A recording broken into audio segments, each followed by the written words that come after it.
একটা ছিল রুহের জগৎ। রুহের জগতে আমরা সবাই ছিলাম। রুহের জগতে যার সাথে যার বন্ধুত্ব ভালোবাসা গভীর ছিল, দুনিয়াতে তার সাথে তার ভালোবাসা বেশি। এটা হয়তো জানেন না, জানতেন হাদিসটা?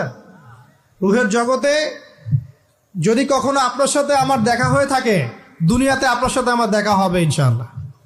রুহের জগতে যদি আপনার আমার মধ্যে ঘনিষ্ঠ ভালোবাসা থেকে থাকে, এখানেও ভালোবাসা হয়ে যাবে ইনশাআল্লাহ।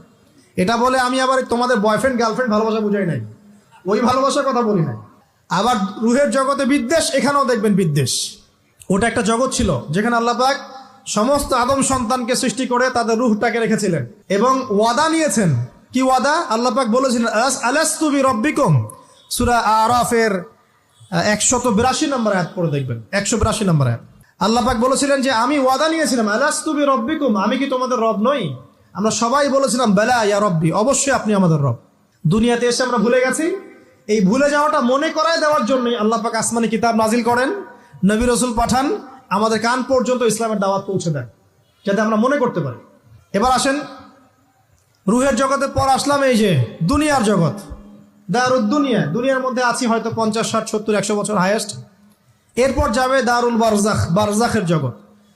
পাপী ব্যক্তি হলে জাহান্নামের দরজা খুলে দেওয়া হবে আর জাহান্নামের সে আযাব ভোগ করতে থাকবে, এবং পুণ্যবান ব্যক্তি হলে জান্নাতের দরজা খুলে দেওয়া হবে এবং এর নাজ নেয়ামত সে ভোগ করতে থাকবে।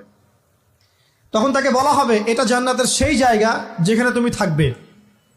এটা দেখার সাথে সাথে, শোনার সাথে সাথে তার যে খুশি উৎফুল্ল তার অনেক বেড়ে যাবে।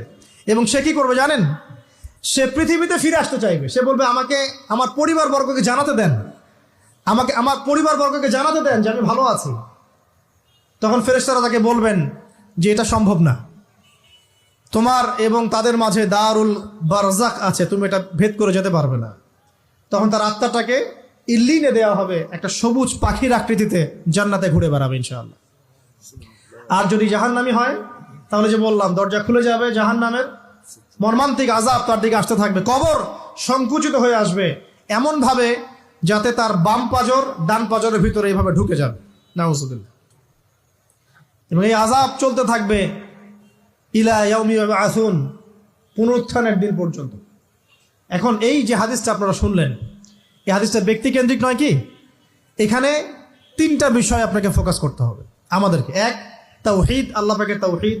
2, রিসালাত, রাসূলুল্লাহ সাল্লাল্লাহু আলাইহি ওয়াসাল্লামের রিসালাত। এবং আখিরাত, পরকাল। এই 3টা বিষয় খুব স্বল্প কথায় বলছি। দেখুন, তাওহীদ কি? আল্লাহ পাকের একত্ববাদ। এক আল্লাহকে আপনি সৃষ্টিকর্তা মানবেন,